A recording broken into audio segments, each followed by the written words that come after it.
Igbo amaka, n'ezie Igbo amaka. Asụsụ nne na nna ọ gaghị efu. Omenala eji mara anyị ọ gaghị efu. Igbo amaka, n'ezie Igbo amaka. Igbo amaka, n'ezie Igbo amaka. Asụsụ nne na nna ọ gaghị efu. Omenala eji mara anyị ọ gaghị efu. Igbo amaka, n'ezie Igbo amaka. Igbo amaka, n'ezie Igbo amaka. Asụsụ nne na nna ọ gaghị efu.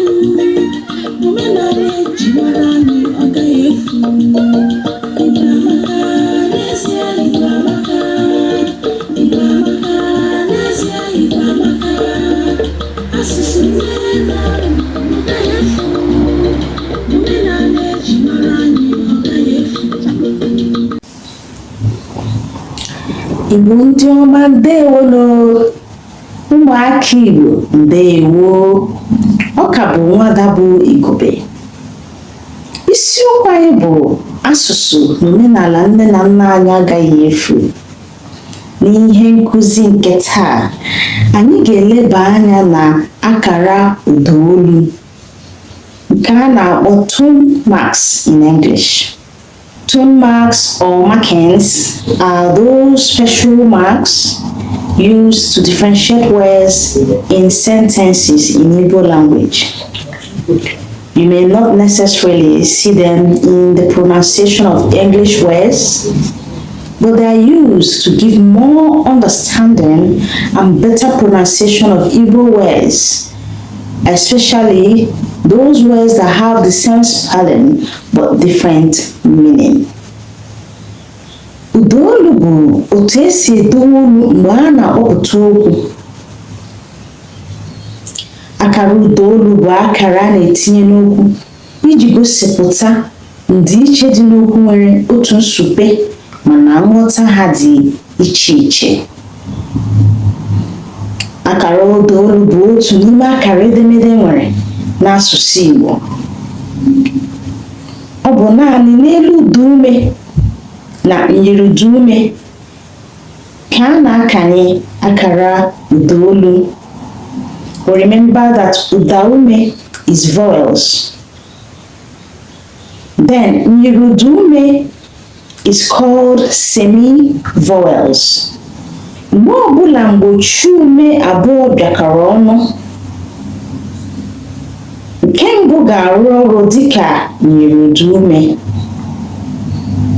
Nyirudume dị abụọ n'asụsụ Igbo, mee na nee. Remember that mgbochi ume is consonants. Nke n'ụdị ụdaolu, types of tones in Igbo language. Abịa n'asụsụ Igbo, enwere ụdị akara ụdaolu atọ. Ha bụ ụda elu high tone, ụda ala low tone, ụda nsụda mid tone or flat tone. Anyị ga-eleba anya n'ọmụmaatụ okwu nwere akara ụdaolu. We're going to look at how to pronounce those words that have the same spelling but different meanings in Igbo language. Akwa, egg, akwa, bed, isi, head, isi, blindness, azụ, back, azụ, fish,